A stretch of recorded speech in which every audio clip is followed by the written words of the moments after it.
8h05 sur Radio Fidélité. Et comme tous les vendredis, Tiffaine Cellier déplace les micros pour le tour des clochers. Et ce matin, Tiffaine, vous êtes directement dans Nantes. Bonjour. Bonjour Clara, bonjour à vous chers auditeurs. Et oui, ce matin, on n'est pas très éloigné de la radio, pas très loin de la rue Malherbe. On a posé nos micros à l'est de Nantes dans un quartier de maraîchers et de cheminots, devenu l'un des plus mouvants de la ville, pour découvrir la paroisse Sainte-Marie de Doulon. 4 clochers réunis sous un même nom. Et pour nous guider dans cette découverte, nous sommes accueillis par son curé, le père Frédéric Caillé. Bonjour père. Bonjour Tiffaine. Vous êtes nantais d'origine et puis depuis septembre 2023, vous êtes le curé de cette paroisse qui rassemble 4 anciennes paroisses et 4 églises: Saint-Médard au Vieux-Doulon, Notre-Dame de Toutes-Aides, Saint-Jean-Baptiste au Pin-Sec et Saint-Marc à Malakoff, soit quelques 40 000 habitants si je ne me trompe pas. Merci de nous accueillir ce matin, de si bon matin. Alors voilà ce qui nous attend pendant ces 2 heures. Dans la première demi-heure, comme à l'habitude, nous ferons connaissance avec vous, père Frédéric, un Nantais revenu sur les terres de sa jeunesse après 8 années dans le monde rural du côté de Blain. À 7h31, place à la vie paroissiale avec celles et ceux qui font grandir la foi à Doulon. Cyril Creusat et ses Spiritins, un groupe qui rassemble une trentaine de collégiens venus de tout l'Est nantais. Jocelyne Saint-Pierre qui depuis plus de 20 ans réinvente le caté avec les familles. Et Philippe Piémont qui ose proposer le caté aux adultes en pleine terre de mission. À 8h05, nous prendrons le pouls du quartier avec Simon Citeau, élu de Doulon-Bottière, un territoire qui se transforme à grande vitesse et qui vient aussi de traverser des épreuves. À 8h15, on remontera le temps avec Jean-François Dutard, ce paroissien qui a recueilli, église après église, la mémoire de Doulon. Et pour finir, à 8h45, on poussera la porte de la salle des Épinettes avec Dominique Faure. L'ASTA, un patronage de quartier devenu club omnisport centenaire fondé en 1922 et toujours bien vivant à l'ombre de Toutes-Aides. 2 heures à l'est de Nantes, c'est parti. Le Tour des Clochers vous est présenté par la Maison du Bon Pasteur, EHPAD associatif au service des prêtres et des laïcs dans le quartier Saint-Donatien à Nantes.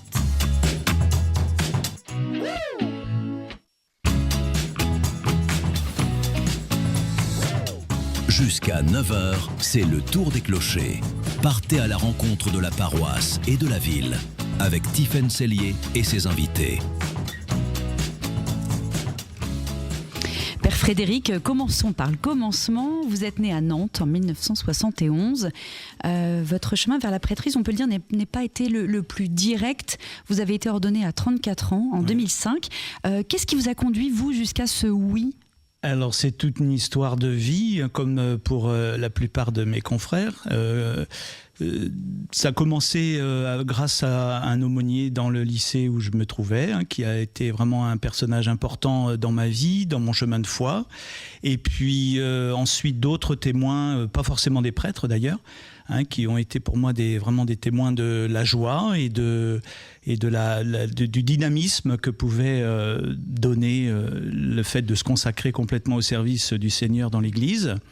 Et puis des temps aussi d'aumônerie pendant mes années d'études.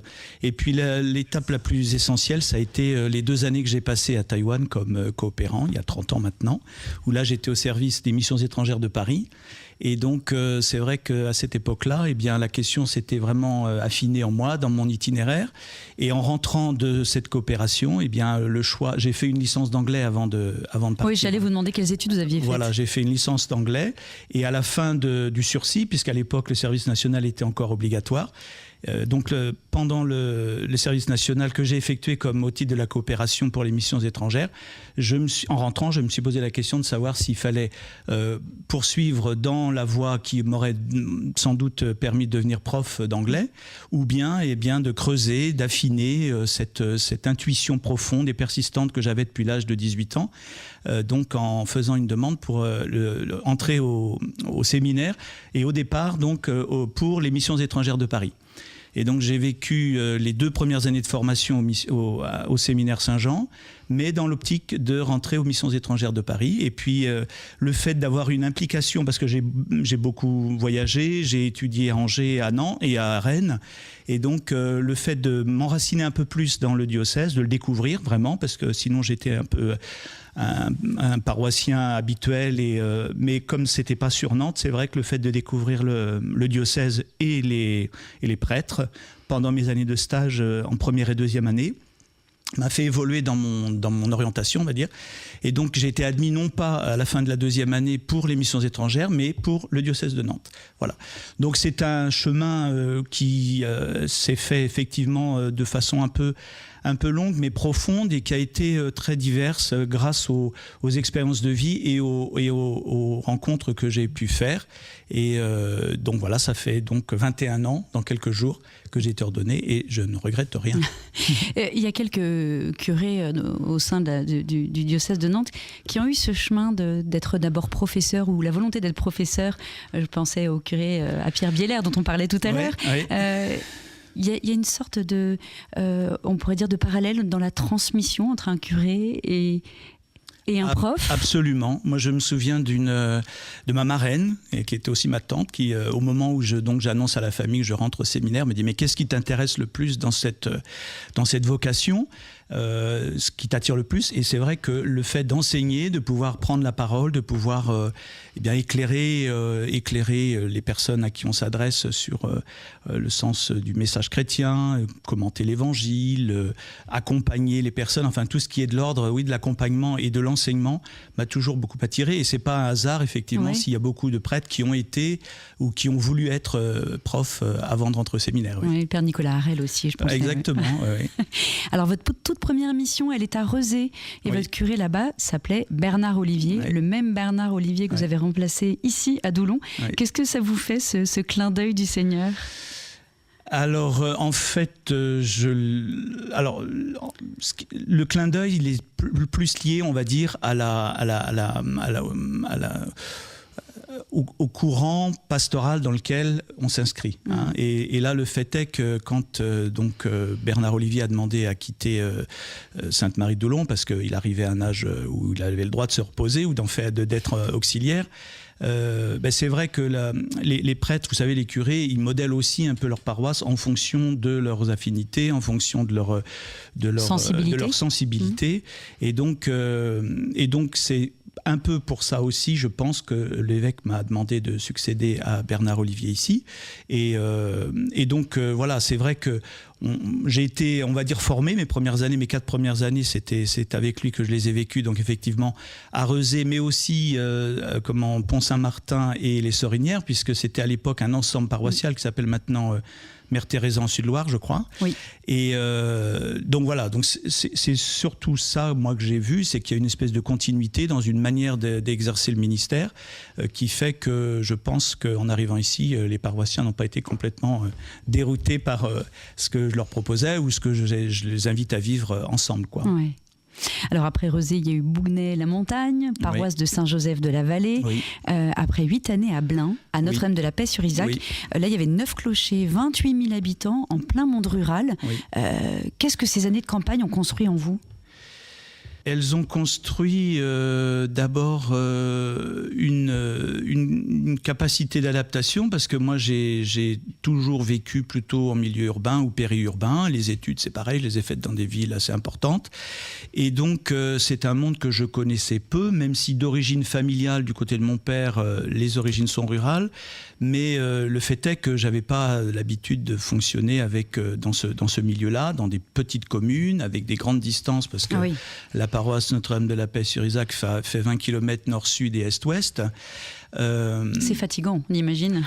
Oui, alors en même temps, les choses ont été très centralisées sur la paroisse de la Paix-sur-Isaac, c'est-à-dire il reste la maison paroissiale de Blain, toutes les activités, les bureaux, le logement des prêtres se trouvent ici, et donc les autres communes qui sont desservies ne gardent au mieux qu'une salle et l'église, quoi. Donc en fait, c'était assez centralisé quand même les activités. Et donc, ce que ça m'a permis de découvrir, c'est un monde sans doute plus connecté, si j'ose dire, dans le sens où, ici, le retour dans le monde urbain, moi, a été un peu compliqué au départ parce que effectivement, il y a des réseaux qui sont beaucoup plus solides, me semble-t-il, dans le monde rural. Les gens se connaissent. Il y a très souvent des liens de famille, des liens de voisinage, des liens de travail, etc. Donc, chose qui est plus compliqué à déceler quand on est en ville, parce que c'est normal, il y a plus de monde, donc il y a plus de diversité, plus d'activités différentes, et donc les communautés, me semble, sont alors, certes, la paroisse était beaucoup plus grande en termes géographiques, mais je trouvais qu'elle était, les gens se connaissaient plus et mieux parce que, tout le monde était à peu près dans le même milieu social, on va dire, et géographiquement, il y a moins de monde, donc on se croise plus souvent, quoi. On parle plus de solidarité rurale. Exactement, ça c'est vraiment la chose que j'ai découverte, et donc effectivement le retour après en ville il y a 3 ans ça a dû être m'a fait un contraste un peu fort. Bon, ça y est, les choses sont rentrées, on s'adapte à tout, mais c'est vrai que c'était... vous dites volontiers que le rôle d'un curé, c'est de veiller à ce que tous les talents puissent s'exprimer dans sa paroisse. À Doulon, concrètement, comment vous vous y prenez ?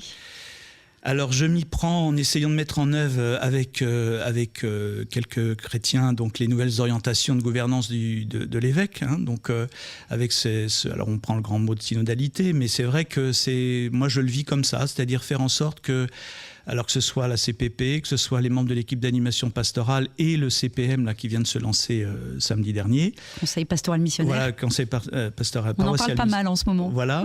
Et donc c'est un peu l'idée de permettre à toutes les réalités, donc que ce soit des réalités paroissiales ou autres. Sur la paroisse, on a donc la clinique Jules Verne, l'hôpital Bélier, on a l'ensemble scolaire Toute Z, et puis 2 autres écoles privées.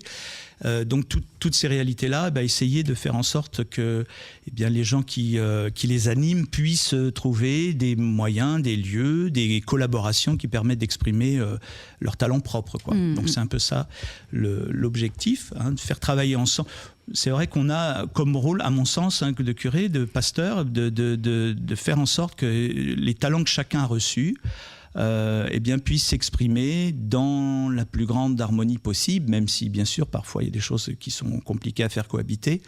Mais c'est un peu ça, moi, qui m'a toujours habité, parce que je crois vraiment à la vocation de baptiser de chacun et aux talents qui ont été donnés, et que quand tout ça s'harmonise, ça permet d'avoir des communautés où on peut respirer. Voilà. Un dernier mot sur vous. Depuis septembre dernier, vous êtes aussi aumônier des scouts marins Jacques Cassard. Oui. Qu'est-ce que les jeunes, qu'est-ce que le scoutisme vient dire de votre ministère, ou qu'est-ce qu'il vient dire à votre ministère ? Alors, je vais être tout à fait honnête, cette année, je les ai croisés 2 fois, parce qu'en fait, croisés, j'ai assisté, j'ai célébré la messe de rentrée et la messe de fin d'année, là, le 31 mai à Montval, parce que c'est des questions d'agenda qui n'ont pas été assez bien coordonnées. Mais, vous commencez tout juste. Voilà, je commence tout juste. Là, il y a de nouveaux responsables qui vont arriver, donc on va essayer de mieux coordonner nos agendas pour que je puisse être plus présent. Mais en tous les cas, moi, ce qui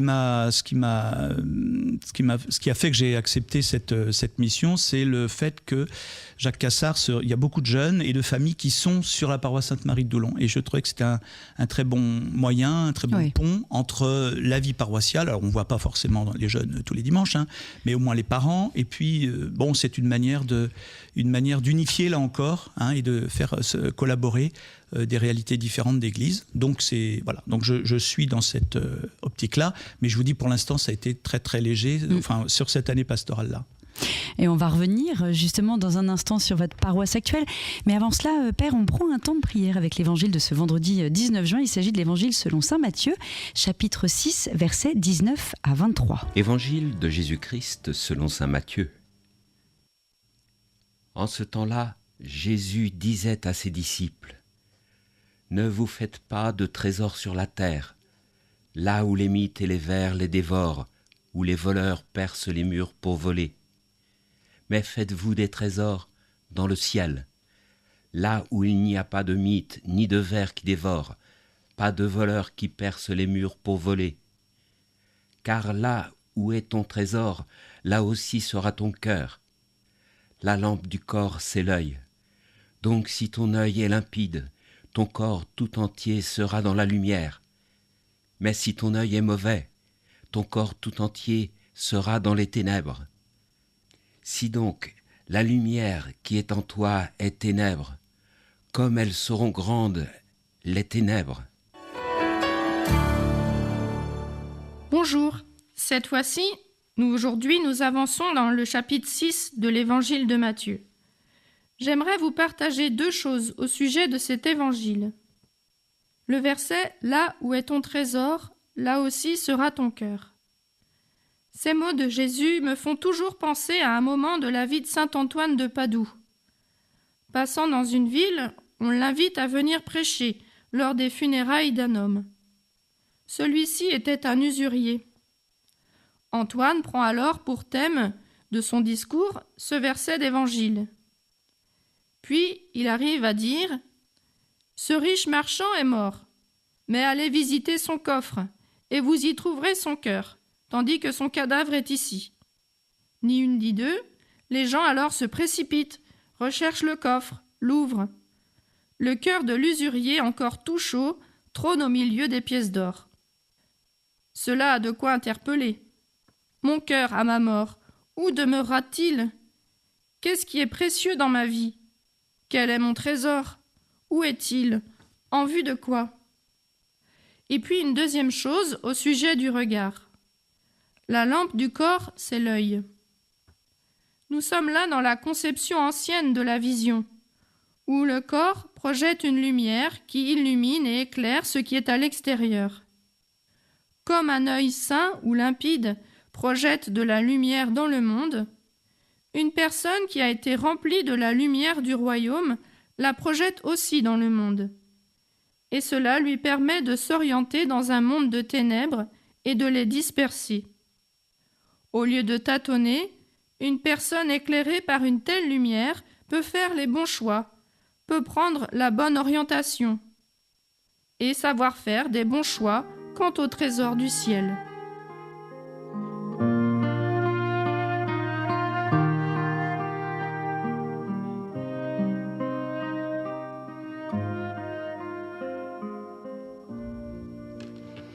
Et nous venons d'entendre l'Évangile selon saint Matthieu, chapitre 6, versets 19 à 23, commenté par une sœur Clarisse du monastère de Nantes. Nous sommes toujours en direct de la paroisse Sainte-Marie de Doulon, en votre compagnie, Père Frédéric Caillé.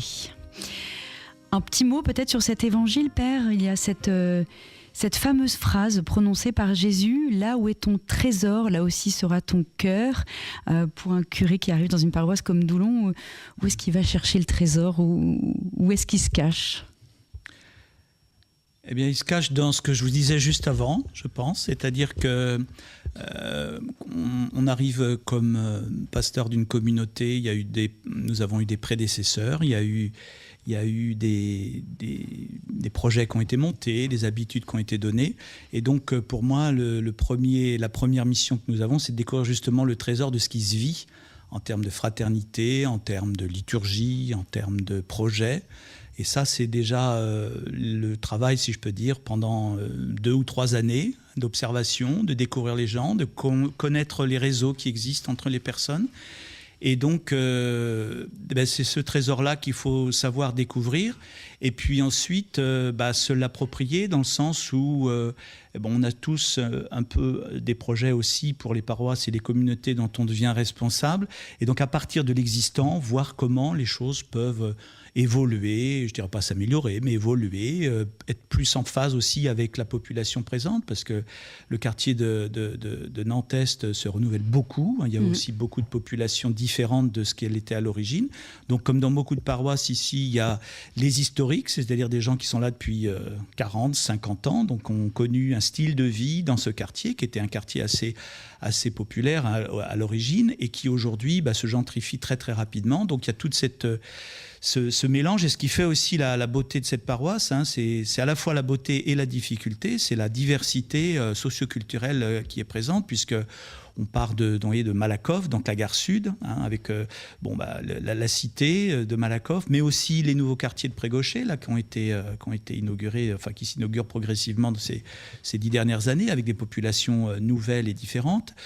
Le quartier Notre-Dame de Toutes-Aides, qui se trouve aussi, on va dire, avec donc maintenant des milieux plus favorisés. Le quartier de Saint-Médard, avec un milieu, on va dire, classe moyenne. Et puis de nouveau, le quartier Bautière-Pinsec, qui est un mélange autour de Jules Verne, boulevard route de Paris. Et donc, toutes ces communautés-là, elles vivaient de façon avec leur identité. Donc depuis 2003, c'est une seule paroisse. Et donc progressivement, il faut apprendre, alors c'est déjà largement fait, mais continuer de faire en sorte que ces gens-là vivent leur vie d'église ensemble. Et oui, comment on fait se dire que c'est une seule paroisse, oui, avec toute cette diversité, 4 quartiers que vous venez de dépeindre, extrêmement diverses. Tout à fait. Alors c'est ce que je vous disais, c'est à la fois une grande richesse, parce que donc ça permet des rencontres et des projets très divers, mais aussi une difficulté, parce qu'on a tous un peu tendance à aller vers les gens qui nous ressemblent. Et c'est un des défis, je trouve, et c'est le seul endroit, je pense, dans la société où l'Église, c'est là où on peut essayer de satisfaire autant que faire se peut ces différentes sensibilités-là. Oui. Et donc, voilà. Et vous, comment vous avez été accueilli justement ? Vous êtes arrivé il y a 3 ans. Oui. Vous l'avez dit, c'était pas forcément facile en arrivant de Blain, de la campagne, de se remettre dans la ville. Oui. Et à l'inverse. Alors j'étais très bien accueilli. Les difficultés dont je vous parle, c'est de se réadapter à ce style. Mais la communauté chrétienne, j'ai trouvé un accueil vraiment très fraternel, très chaleureux, qui continue. Et donc voilà. Et cette bonne volonté. Je pense que les personnes ont compris un peu l'objectif que j'avais avec l'équipe d'animation pastorale, pour pouvoir faire vivre cette communauté-là. Donc comme toujours, lorsqu'on arrive, il y a des gens avec qui les choses se passent mieux qu'avec d'autres, mais ça c'est humain. C'est humain. Mais globalement, je pense que tout le monde a compris un peu l'objectif que je fixe, ou l'horizon vers lequel j'aimerais qu'on fonctionne.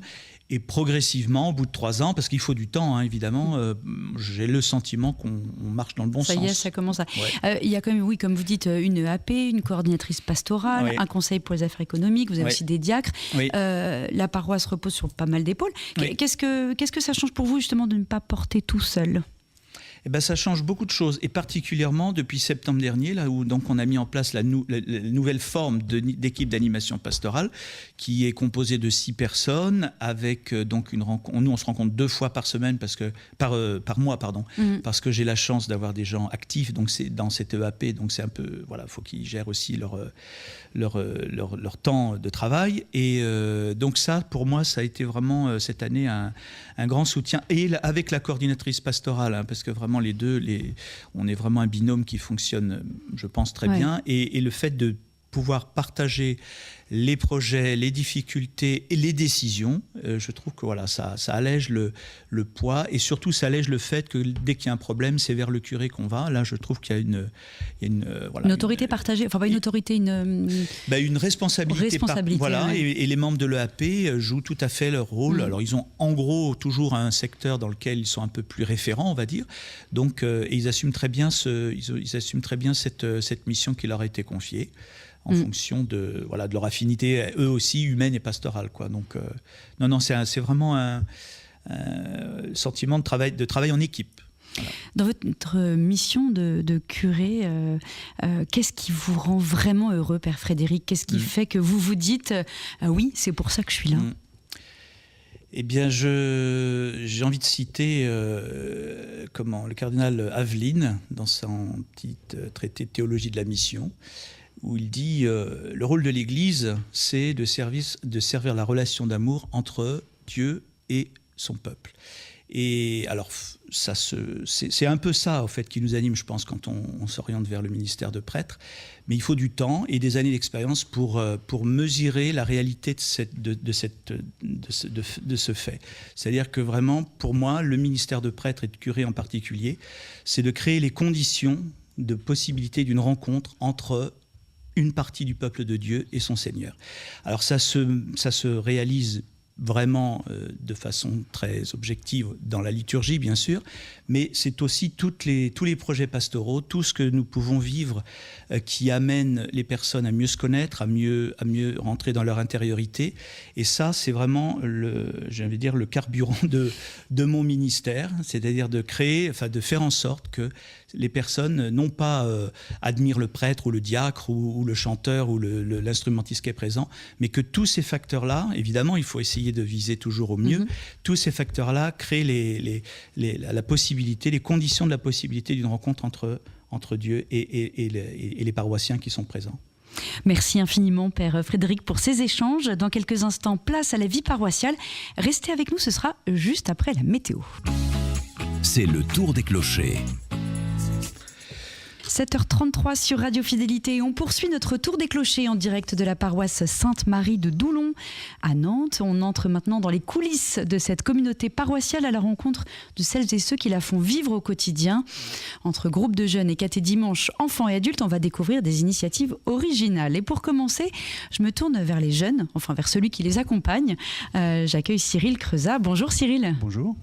Merci d'être avec nous ce matin. Vous êtes paroissien de Saint-Mathieu-sur-Loire, la paroisse de la ville de Thoiré. Mais vous venez nous parler d'un groupe que vous animez pour tout l'Est nantais, donc pour le Doyenné, nommé les Spiritins. Alors d'abord, Spiritins, pour celles et ceux qui découvrent le nom ce matin, de qui parle-t-on, de quoi parle-t-on ? On parle d'un groupe qui a été créé il y a 5 ans maintenant. On vient de terminer la 5e année, qui a été créé à l'origine d'un manque, en fait, où une lème qui était sur la paroisse de Saint-Mathieu avait fini sa mission. Et le curé de l'époque, Gilles Dalibert, nous avait demandé à un certain nombre de paroissiens de réfléchir à la suite et comment on pouvait organiser les choses. Au début, l'idée, c'était de recruter une nouvelle lème, et puis finalement, ce recrutement n'a pas eu lieu. Et à 3 ou 4, on a proposé, en fait, à la paroisse de Saint-Mathieu de créer un groupe qui fédérait en fait les 4e, 3e. Et très vite, on s'est dit, parce que le caté 6e, 5e était déjà organisé en Doyenné, qu'il n'y avait pas de sens en fait de travailler en clocher, et que l'idée c'était plutôt de travailler et de réunir tous les jeunes de nos 4 paroisses du Doyenné, et pour d'abord qu'il y ait un groupe plus conséquent, et puis pour mutualiser nos forces. Alors pourquoi les 4e, 3e spécialement ? Alors, à l'époque, en fait, il y avait un manque. Moi, je suis parent une de mes filles, en fait, était en 5e à l'époque, et il était hors de question pour moi et mon épouse qu'il n'y ait pas de proposition qui soit faite pour elle. Et donc, voilà, l'idée, c'était de continuer à proposer un chemin de foi entre la profession de foi et puis la préparation à la confirmation qui se déroule en seconde sur nos quartiers.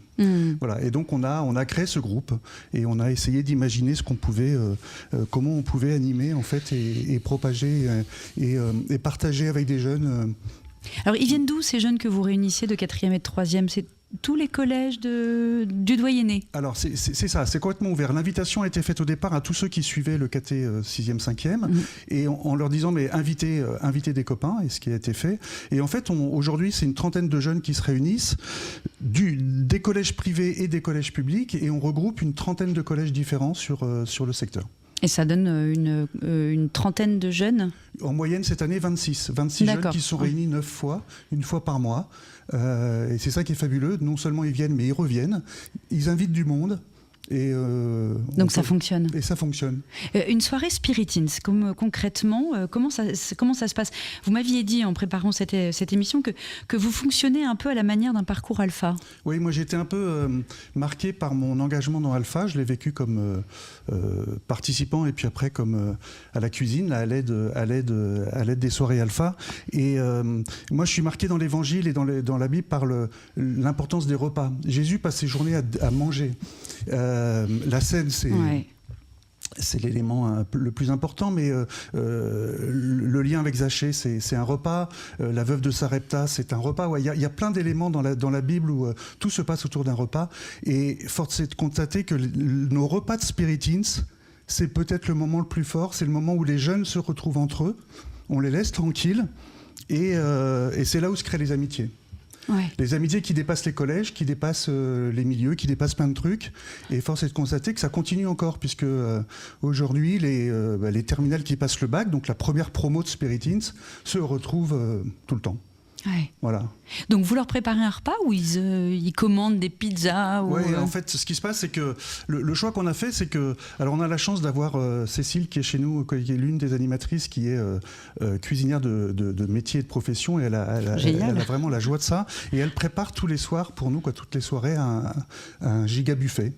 Voilà. Et donc les jeunes sont invités. C'est peut-être ça notre force. Ouais. Les jeunes sont invités à partager. Donc ils viennent avec leurs assiettes, leurs couverts. Et ils sont invités. Et donc, pendant cette soirée-là, ils abordent aussi des thèmes. C'est pas qu'un repas, c'est aussi des thèmes qui ont été choisis en amont. Oui. Quel genre de thème Alors, c'est très qu'est-ce qui marche? C'est très charismatique, notre affaire, c'est que rien n'est préparé à l'avance. Et ça, c'est l'une des forces aussi spiritines, c'est qu'on se retrouve à 4, Erin, le père Potiron et Cécile et moi. Et à chaque 15 jours avant, on invente en fait la soirée qui va se dérouler. Alors là, on commence à être un peu rodé et à puiser un peu dans nos ressources, mais il n'y a pas de soirée identique. Et à chaque fois, on commence à parler de choses et d'autres, et puis se crée une soirée autour d'un thème qui va toucher les jeunes, d'actualité ou non. Je vais vous en citer plusieurs. On parle de Laudato Si, donc de tout autour de la création. La vie au collège, qu'est-ce que ça veut dire être chrétien au collège? On revisite une crèche, donc on crée une crèche, on présente une crèche devant la soirée, et puis chaque jeune va choisir un personnage. Qui peut être Joseph, le mouton, et puis comment ces personnages leur parlent et qu'est-ce qu'ils ont envie comment ils vont découvrir la crèche différemment. On a organisé un speed dating de la solidarité où on invite des associations à se présenter et demander à nos jeunes de s'engager. Il y a plein de soirées différentes. Cette année, on a fait venir Leclerc, qui a animé une soirée sur la vie affective et relationnelle. Voilà, il y a plein de choses très différentes qui se passent. Toujours la même structure, un repas, une vidéo ou un témoignage et un temps de partage. Et qu'est-ce qu'ils vous disent par l'évangile. Qu'est-ce qu'ils vous disent, ces jeunes? Qu'est-ce qu'ils apprécient dans ces rencontres? Qu'est-ce qu'ils viennent y chercher? Je crois qu'ils viennent y chercher une grande amitié qui se crée au fur et à mesure et ça, je crois que c'est très important, de pouvoir enfin parler de sa foi entre jeunes, sans être jugés, sans être... Voilà. Ils viennent avec leurs différences, et Dieu sait qu'elles sont nombreuses, donc gérer un groupe de 30, c'est pas simple, mais voilà, ça fait aussi partie du challenge et de la joie qu'on a à les accompagner.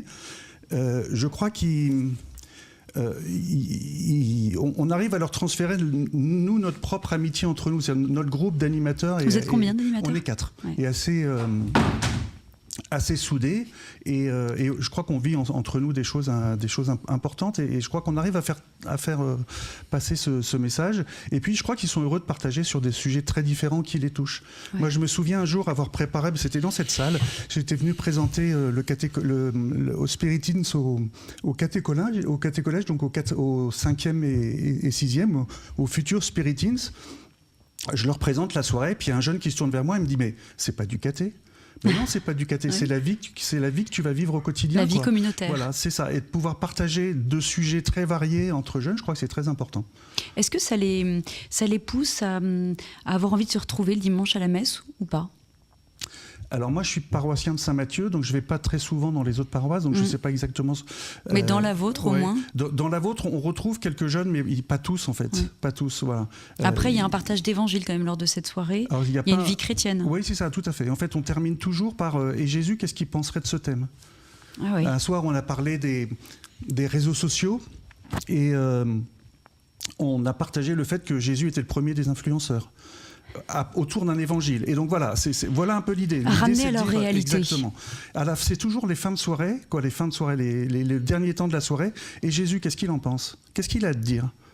Voilà. Comment au départ vous les avez fait venir? Ça a été du bouche à oreille? En fait, ils se connaissent tous dans la mesure où le caté 6e, 5e est aussi organisé en doyenné. Donc c'était plus facile. Et en particulier la préparation à la profession de foi. Voilà, ils se retrouvent tous pour les temps forts, le week-end de préparation, et ils se connaissent. Alors après, c'est vrai, au début, ils viennent par collège. On voit arriver les collèges qui se fédèrent parce qu'ils se connaissent bien. Et puis en fait, après, là, voilà, ça... Pour des paroissiens qui nous écoutent ce matin, qui se disent que ça peut être une bonne idée de mettre ça en place pour leur doyenné ou leur paroisse, vous leur dites quoi? Venez nous voir. Venez vivre une soirée avec nous. Voilà, ça, aucun problème, ça, aucun souci. Et ça serait vraiment une grande joie. Et vous, ça vous nourrit? Ça vous rend heureux d'animer ce groupe ? J'ai essayé de réfléchir aux joies qui nous animent. La première joie, c'est de voir des jeunes heureux. Venir et revenir, ça c'est très important. Et puis il y a aussi une grande joie, c'est nos temps de préparation. Je crois que c'est un vrai temps d'église cette affaire-là. De se dire on se retrouve à 4 pendant 2 heures, un lundi soir, en fin d'après-midi, et on monte une histoire en fait ensemble. Oui, parce que vous dites qu'il n'y a pas de préparation des soirées, oui. Mais il y a quand même une vie d'équipe pour préparer, exactement. J'imagine, l'impulsion de ce que vous voulez apporter à ces jeunes. Exactement, tout à fait, c'est exactement ça. Et en fait, c'est autour de l'actualité, autour de nos vies personnelles, autour de ce qu'on a envie de se partager sur la vie de nos enfants, sur la vie de notre boulot.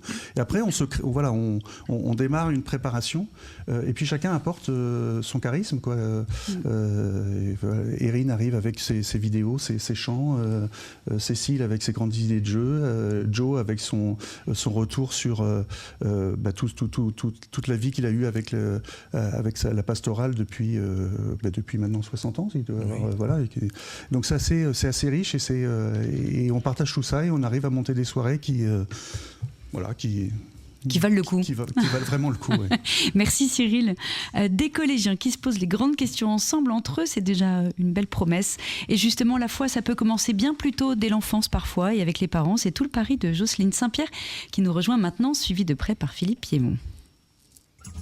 Jusqu'à 9h, c'est le tour des clochers. Bonjour Jocelyne. Bonjour. Vous êtes animatrice du Caté Dimanche pour les enfants et vous êtes aussi membre de l'équipe de catéchèse du diocèse de Nantes. Ça fait plus de 20 ans que vous le vivez de l'intérieur. Caté Dimanche, c'est une façon un peu particulière de faire de la catéchèse. En quoi est-ce que c'est différent du caté classique en semaine ? Bonjour. C'est différent parce qu'en fait, on entraîne toute la famille. C'est une proposition qu'on a faite en 2003, suite à la demande des parents. Parce qu'en éveil à la foi, les parents suivaient leurs enfants. Ils venaient aux célébrations d'éveil à la foi. Et donc, ils vivaient le moment avec eux. Et puis, après, quand l'enfant passe en caté, l'enfant vit sa séance de caté, rentre à la maison, raconte pas forcément. Et les parents se sentaient un petit peu orphelins. Faisaient, voilà, nous, il y a une coupure qui se fait. Et donc, on a imaginé un caté dimanche. Donc, c'est-à-dire que la famille s'engage à venir une fois par mois, donc à une séance de caté pour les enfants, mais aussi un temps de caté pour les parents. Dont nous parlera Philippe Piémont juste après. Voilà. Et puis, suivi de la messe. Et donc, déjà, l'idée de départ, c'était aussi de remettre le dimanche matin le jour du Seigneur. Le jour où, voilà, ça permettait. Donc, c'est vrai que cette formule, c'est 10 séances dans l'année. C'est pas énorme, mais aujourd'hui, avec les nouveaux parcours de catéchèse, on voit bien que c'est quelque chose qui est proposé, puisque les gens ont des vies un petit peu quand même très remplies. Donc c'est compliqué de mettre un caté toutes les semaines ou voire tous les 15 jours. Donc cette formule dimanche matin convient bien aux nouvelles familles. C'est vrai que ça leur permet de se poser. Voilà, ce dimanche-là, c'est vraiment un dimanche qu'on consacre à Jésus. On se lève un petit peu tôt le dimanche matin pour être là à 9h30, mais cette matinée, on la consacre à Jésus et on repart ensuite à la maison ayant vécu quelque chose en commun. Et ça, c'est important, que toute la famille... Il peut y avoir un échange après. Tout à fait, c'est le but. Voilà, toute la famille a vécu quelque chose, toute la famille a vécu la messe ensemble, et ça, je pense que c'est vraiment la force du Caté Dimanche, et surtout pour aujourd'hui nos populations qui n'ont pas forcément de racines chrétiennes. Donc là, vraiment, on les invite à découvrir ce qu'est la messe aussi, donc ils participent. Qu'est-ce qui se vit pendant cette heure et demie, justement, avec ces jeunes ? Alors, avec les enfants, donc c'est une séance de caté classique, et c'est vrai que le caté aujourd'hui, c'est vraiment quelque chose d'important. Enfin, moi, je dis que c'est un cadeau qu'on offre aux enfants. Dans ce monde qui est quand même compliqué, là, c'est 1 heure, 1h30, où ils vont se poser avec des catéchistes qui ont pris ce temps, qui se sont formés et qui sont là pour eux. Donc, ces gens-là offrent 1h30 de leur temps. Et aujourd'hui, c'est pas rien. Quand on dit qu'on est bénévole, souvent, c'est étonnant pour ces enfants, parce que le bénévolat, ils connaissent un petit peu, mais voilà. Et donc, on a pris du temps pour préparer la séance, essayer de vivre quelque chose le plus construit possible, et en partant de leur vie. Ça, c'est hyper important. La première partie avec ce parcours promesse de Dieu, c'est la vie de l'enfant.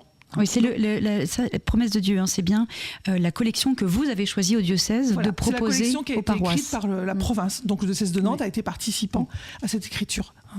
Et donc c'est vrai qu'on part de la vie de l'enfant. Et parfois on peut passer plus de temps. On a 10 minutes, un quart d'heure, mais parfois on peut passer plus de temps parce que l'enfant, il y a des sujets qu'il ne peut pas aborder à la maison, par exemple. La mort est un sujet très compliqué dans nos sociétés. Et donc, s'il s'est passé quelque chose, eh bien, c'est là. Ils savent que le catéchiste ou la catéchiste va être capable, puisque nous, c'est quand même notre ADN, Jésus m'aurait ressuscité.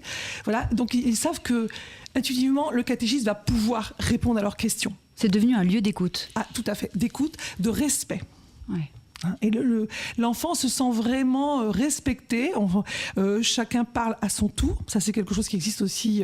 C'est difficile aujourd'hui. Donc, on forme les catéchistes pour que justement, dans cette heure et demie de caté, on puisse vraiment vivre pleinement ce moment-là. Et que ça ne ressemble pas à l'école non plus. Non, ça ne ressemble pas à l'école. C'est vraiment un moment particulier. Et ce qui change beaucoup aujourd'hui, c'est le temps de prière. Moi, ça fait longtemps quand même que je suis catéchiste. Ouais. Et aujourd'hui, ces enfants ont besoin de la prière. Par exemple, on a un style de prière qui est le chemin du silence pour les amener à la prière. Ils adorent. Alors que le silence fait peur, là, pas du tout. Et ils en redemandent. Ah, c'est déjà fini. On va bien prendre ce temps de prière. Et ça ne râle plus pour prendre le temps de prière. C'est quelque chose, ils ont besoin. Ils ont besoin d'intériorité. Ouais. Et je crois vraiment qu'en offrant la catéchèse aux enfants, on offre vraiment un très, très beau cadeau qui va les aider dans leur vie future. Un lieu où ils ne sont pas jugés, où ils sont pas, finalement, on n'est pas là à voir leurs compétences, non, ils ne sont pas évalués, et où ils peuvent parler, se sentir alors ça, là-dessus, je reviens. Oui. Un enfant en difficulté ne doit pas être... S'il est en difficulté toute la semaine en classe, au caté, il ne doit pas être en difficulté. Donc on doit, nous, être capables, et les parcours nous aident, à moduler notre séance. Et si on a un enfant en situation de handicap, on va faire des choses différemment pour que justement là, il soit comme tout le monde. Un enfant qui a du mal à lire, on ne le fera pas lire. Voilà. Ouais. Vraiment, ça, c'est quelque chose d'important. Dans cette heure et demie de préparation, de catéchèse, vous abordez aussi la messe, parce que pour nombre d'enfants, la messe, c'est quand même un moment qui peut être vécu, pas toujours, mais qui peut être vécu comme laborieux, où on ne comprend pas, où les textes ne sont pas à leur portée, où ils s'ennuient. Enfin, c'est les mots qu'on peut entendre. Vous préparez justement avec eux cette messe. On leur parle, évidemment. Parfois même, quand on a un petit peu de temps, on peut aborder l'évangile qui va être lu juste après.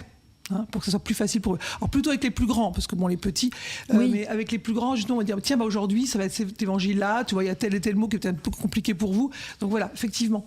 Et puis, comme à la messe, ils se retrouvent quand même avec tous les copains. Donc c'est quand même une messe qui est particulière. On vient de le vivre encore dimanche. C'est joyeux, ils peuvent bouger. On a une église, en plus, on fait ça à Malakoff, Saint-Marc de Malakoff. Une église qui est, il n'y a pas de poteau, c'est une église moderne. Donc on voit bien de partout. Donc c'est vrai que c'est plus facile à suivre la messe dans ce genre d'église quand même pour les enfants. Il y a les tapis, enfin voilà. Jocelyne, vous avez... Pardon. Non, s'il y a un peu de bruit, c'est pas très grave. Voilà, oui, on sait que c'est la messe. Ouais, c'est la messe, voilà, c'est la messe en famille. Ouais. Jocelyne, vous avez 20 ans de catéchèse. Vous portez 20 ans de catéchèse. Qu'est-ce qui a changé chez les enfants, chez les familles, et qu'est-ce qui ne change pas ? Change pas, c'est soif quand même de faire découvrir quelque chose à leurs enfants, même si aujourd'hui c'est plus compliqué pour les familles parce que les grands-parents qui étaient quand même autrefois les gens qui accompagnaient les enfants ou essayaient de leur transmettre quelque chose ne sont plus là puisque c'est une génération qui n'a pas été non plus en catéchèse, donc faut aller. Mais on sent bien aujourd'hui il y a un renouveau et les jeunes parents ont vraiment envie d'offrir quelque chose à leurs enfants. Alors ils savent peut-être pas toujours quoi et ils entendent parler de la catéchèse et pourquoi pas. Et une fois qu'ils découvrent, ils se disent « Ah ouais, c'est peut-être ça qui va nous aider ». Et on voit bien comme qu'on a un retour de jeunes parents qui s'impliquent à leur mesure. Et je suis d'accord avec Frédéric en disant « Il faut regarder les charismes de chacun ». Parce que tout le monde ne sera pas catéchiste. Mais il y a des gens qui viennent par la musique. Quelqu'un qui joue de la guitare, je vais venir à cette messe-là et je vais donner mes talents de musicien. Donc voilà, je pense qu'il faut travailler sur les charismes de chacun pour que chacun trouve sa place dans cette église renouvelée. Ouais. Vous restez avec nous, Jocelyne. Merci beaucoup, les enfants, les parents, et puis à celles et ceux qui reviennent ou qui découvrent à l'âge adulte, parce qu'à Doulon, on ose aussi proposer le caté aux grands, et c'est l'aventure de Philippe. C'est le tour des clochers. Bonjour Philippe Piémont. Bonjour. Vous êtes ancien membre de l'équipe d'animation pastorale de la paroisse. Oui, appelé par Bernard Olivier. Voilà. Ah oui, on en a parlé tout à l'heure, effectivement. Et aujourd'hui, animateur du caté dimanche pour les adultes. Alors, vous êtes arrivé ici il y a une dizaine d'années, après avoir vécu en région parisienne, et vous atterrissez à Doulon, du côté de Saint-Marc, à Malakoff. Comment est-ce que vous décririez cette paroisse à quelqu'un qui ne la connaît pas ? Même si on a déjà parlé, ce serait votre vision à vous. Alors, moi, j'ai toujours aimé les paroisses qui étaient mélangées, mixtes, aux confins. Parce qu'être chrétien, quand on est entre chrétiens, c'est facile. Chrétien classique. Et donc, on avait essayé plusieurs paroisses et on est tombé sur cette paroisse de Sainte-Marie-de-Doulon. Ça nous allait vachement bien. Et en plus, on a trouvé un quartier incroyable. Donc, ça faisait 2 raisons. On a pu faire grandir certains de nos enfants. Oui. Et puis, je m'étais pas mal, dans ma vie précédente parisienne, impliqué dans l'église. Et puis, j'ai eu envie de continuer. Et donc j'ai eu cet appel à l'EAP. Et puis, le catéchisme, mais enfant, c'était moins ma sensibilité. Et les adultes, j'ai trouvé ça super intéressant. Parce qu'il y a des gens qui sont pareils, proches et moins proches, voire en questionnement total. Et on a réussi à faire, alors je ne sais pas pour les autres années, mais cette année, un vrai mélange de gens qui sont à fond dans la foi, d'autres qui sont en doute total, que j'ai vu pour la première fois communier, et je me suis dit, waouh, on est bien bossé. Mais le caté dimanche pour adultes, quand on y pense comme ça, on se dit c'est un peu une drôle d'idée. Pourquoi proposer finalement du caté à des adultes, à des grandes personnes? J'écoutais Jocelyne et il y a pas mal de choses dans lesquelles je me retrouve. On commence par un moment d'accueil. Bonjour, comment allez-vous? Donc il y a des gens qui racontent un peu, tout va bien, j'ai perdu ma mère ou mon père. On a cette période d'échange. Qu'est-ce qui s'est passé pendant le dernier mois? Parce qu'on se voit tous les mois. Après, on va prendre les textes, on va bosser sur les textes qui vont être lus pendant la messe. Oui. C'est une sorte de... Après, on ne challenge pas, mais on se dit, tiens, on a pensé à ça dans l'homélie du prêtre. Donc, c'est intéressant. Et ce sont des vrais échanges. Là. Donc, il y a une période où on travaille sur le texte, puis après, ça dérive. Ça dérive sur des expériences de vie, mais pourquoi ? Mais pourquoi est-ce qu'il dit ça? Mais pourquoi ça? Qu'est-ce qu'une solennité? Qu'est-ce qu'un paraclet? C'est tout un tas de... Alors, nous, de notre côté, les animateurs, on prépare la semaine avant. Ah oui, c'est important que vous arriviez avec des réponses s'il y a des questions. En fait, l'idée, c'est de faire bosser, notre foi. Parce que la vie est ce qu'elle est. Et puis, parfois, on a peu la chance d'avoir des communautés et on n'est pas allé à la messe pendant des années. Vous-même, vous êtes accompagné, formé, ou en tout cas, c'est pendant ces rencontres-là que finalement la formation, entre guillemets, se fait? Alors, moi, j'ai eu la chance d'être appelé par l'Église, par un prêtre en région parisienne. Et il y avait des soirées jeunes familles. Et on bossait notre foi. Donc, on prenait un thème et on déroulait le thème. Donc, je ne suis pas un pro. Dans l'équipe, il y a des gens qui ont fait des vraies formations de théologiennes. Moi, non. Mais du coup, chacun apporte... Voilà, absolument. Sa sensibilité. Les sensibilités sont différentes. Les personnalités sont différentes. Moi, j'ai la chance d'être avec des gens vraiment super intéressants. Ça vous nourrit doublement dans la préparation et dans les retrouvailles, la réunion. Je n'y vais pas avec des pieds de plomb. Ouais. Jocelyne, ce sont les parents qui viennent au caté dimanche, sont les parents des enfants qui viennent au caté Oui, c'est ça. En fait, en s'engageant, les parents s'engagent aussi, alors au moins un des parents. Ouais. Un des parents s'engage à rejoindre un des groupes d'adultes. Ouais. Mais parfois, il y en a qui n'ont plus d'enfants et qui continuent. Et ils continuent à venir. Et la porte est ouverte. Absolument. Qu'est-ce qu'on vous dit sur les fruits de ces rencontres, justement? Qu'est-ce que vous avez comme retour l'un et l'autre? On pourrait presque demander ça au prêtre, parce que le prêtre, on interroge.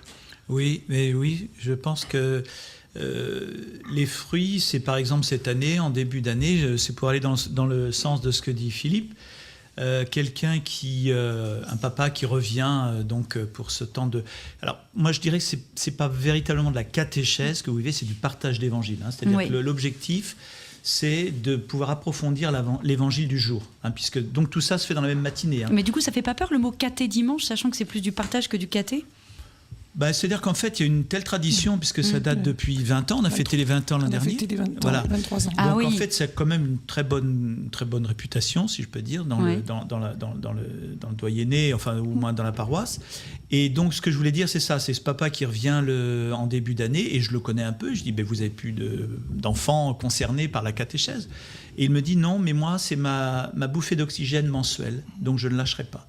Donc, c'est-à-dire que même si les enfants sont plus concernés par un programme de catéchèse, pour lui, qui vit une vie professionnelle intense, comme beaucoup de gens, voilà, ce temps de partage d'évangile avec d'autres est quelque chose d'essentiel pour lui, quoi. Donc voilà, ça, c'est un des fruits que je trouve quand même, et je pense que c'est vrai pour beaucoup des parents. Quand on a fêté les 20 ans, on a proposé des petits retours. On a eu des témoignages de gens qui étaient là au départ. Je ne serais plus aujourd'hui dans l'église si je n'étais pas passé par ce parcours avec mes enfants. Là, vous avez réussi votre mission quand on entend ça. Tout à fait. Et puis on a aussi eu des grands jeunes qui nous ont dit ce que ça avait apporté de venir en famille. Et on a vraiment eu des témoignages qui étaient vraiment très très forts. Enfin, c'était chouette. Finalement, c'est de créer une famille, de pouvoir accompagner la famille dans son intégralité, dans son ensemble. Puis en plus, ça permet de remettre en route des gens qui étaient partis. Oui, c'est ça. Et c'est comme ça que vit l'Église aujourd'hui. On a vu des gens qui s'impliquent énormément, même dans le catéchisme, qui étaient au caté dimanche. Et là, on est très très content parce que ça marche. Ça a permis de faire revenir des gens qui s'étaient éloignés. Oui, moi, personnellement, ça m'avait permis. Et vous m'avez parlé aussi du fait de le porter particulièrement à Saint-Marc, à Malakoff, un quartier que vous décrivez un petit peu comme une terre de mission. Oui, absolument. Saint-Marc-Malakoff, c'est une terre de mission. Donc il y a... Alors, c'est une mission humble. On n'y va pas avec en procession. C'est quelque chose qui est ouvert et il y a des gens qui sont là, qui animent ce lieu.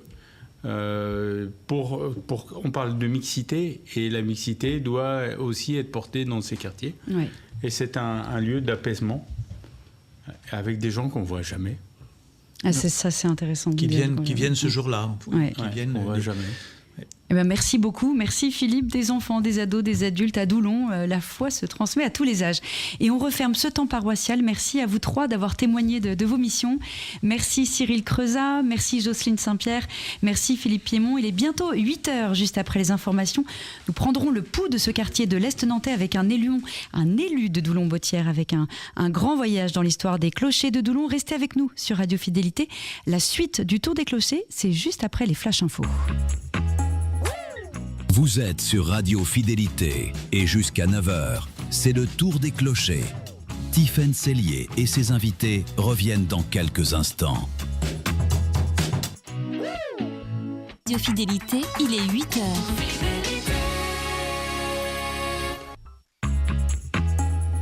Le Tour des Clochers vous est présenté par la Maison du Bon Pasteur.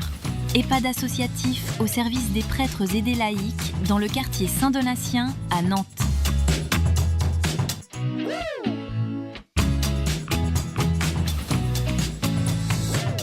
Jusqu'à 9h, c'est le Tour des Clochers. Partez à la rencontre de la paroisse et de la ville avec Tiffaine Sellier et ses invités. –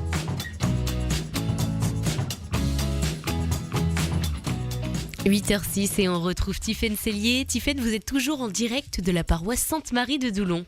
Et oui Clara, bonjour à vous chers auditeurs et bienvenue si vous nous rejoignez pour cette deuxième heure du Tour des Clochers. Doulon, c'est d'abord une histoire de terre et de rails, des maraîchers qui nourrissaient Nantes, des cheminots du Grand Blotreau, un quartier de l'Est nantais qui se transforme à grande vitesse, traversé par de grands projets mais aussi ces dernières semaines par l'épreuve. Et pour en parler, depuis la maison paroissiale de Sainte-Marie de Doulon, nous recevons un élu qui connaît ce territoire de l'intérieur, Simon Citeaux. Bonjour. Bonjour. Merci d'être avec nous ce matin. Vous êtes conseiller municipal de Nantes, élu du quartier Doulon-Bottière. Vous étiez auparavant adjoint du quartier dans le précédent mandat. Tout à fait. Et vice-président, vous êtes toujours vice-président de Nantes Métropole en charge des mobilités. Exactement, c'est tout à fait ça. Et on démarre justement avec l'actualité, une actualité lourde ces dernières semaines dans votre quartier. La Bottière a été marquée par une série de drames à quelques pas de la mairie de quartier. On sait bien que la sécurité, c'est pas votre délégation, qu'elle relève de l'État et d'autres élus, mais vous êtes un élu du quartier, vous y vivez. Alors au-delà du partage des compétences, qu'est-ce qu'une mairie peut concrètement face à ces règlements de compte ? Déjà, je voudrais avoir un mot à destination des familles, des habitantes et des habitants du quartier. C'est vrai que l'émoi est très fort. Cette série de drames sur l'est de Nantes touche profondément, et particulièrement celui-ci qui s'est déroulé en pleine journée, qui a été aussi à proximité de la vie quotidienne des habitantes et des habitants. Et l'émoi est très fort, également d'ailleurs à destination des professionnels qui investissent au quotidien. L'enjeu pour la collectivité, c'est bien sûr de batailler auprès de l'État pour avoir des renforts de moyens. C'est vraiment la priorité. Il faut retrouver la sécurité, le calme, la sérénité dans l'ensemble du quartier. Et puis que la collectivité soit toujours plus offensive sur ces questions de prévention, parce que c'est important d'éviter évidemment ces drames en allant travailler avec l'ensemble des populations, en particulier probablement la jeunesse, avec pour leur proposer un destin et un horizon qui soit davantage bénéfique que le trafic de stupéfiants. Oui, il faut être acteur et non spectateur pour la mairie. Vous parlez des leviers qui vous appartiennent, la prévention, les éducateurs, les médiations, le soutien aux habitants. Est-ce qu'aujourd'hui, on y met les moyens ? Aujourd'hui, la collectivité met de l'argent sur cette question de prévention. Elle est très présente, effectivement, via l'éducation de rue. C'est important, c'est quelque chose qui nous tient beaucoup à cœur, qu'on souhaite renforcer dans les années qui sont devant nous. On a également de la médiation. Mais c'est vrai qu'il y a quelques jours, on a annoncé la refonte complète de la politique de médiation de la ville de Nantes. On commence d'abord par une phase de diagnostic. Cette phase de diagnostic avait été décidée bien avant les drames de la Bottière, parce qu'on s'est dit qu'on arrivait au bout d'un cycle et que c'est important de poser les bases d'un prochain cycle et de faire évoluer cette politique de prévention pour travailler bien entendu avec les éducateurs de rue, avec les médiateurs, mais aussi avec les acteurs sportifs qui font un gros travail de terrain, de quotidienneté, avec tous les acteurs associatifs. Je pense évidemment à l'Accord qui est présent pour les centres de loisirs, les centres sociaux, évidemment à travers la culture. On se rend compte, il faut trouver plusieurs portes d'entrée pour aller toucher les habitantes et les habitants, et encore une fois en particulier la jeunesse, pour travailler avec elles et eux sur leur avenir. Pour terminer sur ces drames, vous n'êtes pas à la manœuvre, mais en tant qu'élu nantais, est-ce que vous avez le sentiment, quand il y a ce genre de drame qui se passe, d'être associé, informé ? Est-ce qu'il y a une coordination à ces moments-là avec le procureur, la préfecture, où chacun avance dans son couloir ? Bien sûr qu'il y a des discussions étroites avec la préfecture. Il y avait d'ailleurs ce mercredi une réunion publique sur le quartier pour faire état de ce qui a été fait, de ce qui va être fait entre les différentes forces et les différentes forces publiques, notamment État, ville et les différentes collectivités concernées. Donc oui, le dialogue, il est permanent. Après, l'enjeu pour nous, c'est de maintenir une présence forte matin, midi, soir, nuit. Ouais. Alors, changeons de regard pour celles et ceux qui connaissent mal Doulon-Bottière, ce grand quartier entre la Loire et la route de Paris, avec le grand Blotreau, ses marchés, son passé maraîcher et cheminot. Comment est-ce que vous décririez, vous, son identité à ce quartier, ce qui en fait l'âme ? Vous l'avez dit, l'histoire, elle est très forte, c'est une histoire cheminote, vraiment avec la proximité évidemment des installations ferroviaires de la gare, mais aussi de la gare de triage, qui a fait que historiquement, il y a énormément de cheminots qui se sont installés sur le territoire. Et l'autre grande histoire, c'est l'histoire maraîchère. C'est vraiment un terrain de production agricole, et c'est pour ça que la collectivité est attentive à ces deux histoires, à la fois via le projet de Doulon-Gohard, où on remet des fermes urbaines en pleine terre, des fermes d'alimentation et d'agriculture biologique, où on reconnecte le lien des habitants avec cette production agricole, également une production agricole citoyenne, puisqu'il y a de nombreux jardins familiaux et jardins publics qui permettent de tester soi-même cette production agricole.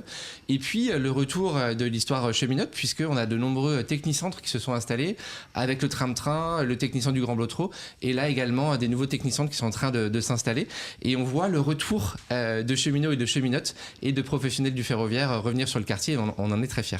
Et j'imagine qu'il y a de nouveaux habitants aussi. Il y a énormément, des milliers d'habitants qui viennent souvent de la région parisienne s'installer ici. Est-ce que c'est le cas dans le quartier Doulon-Bottière ? Alors, les nouveaux et nouvelles habitants, c'est souvent finalement d'abord et avant tout des Nantaises et des Nantais et des gens de la région et du territoire, parce que c'est des enfants qui grandissent et qui veulent prendre leur indépendance.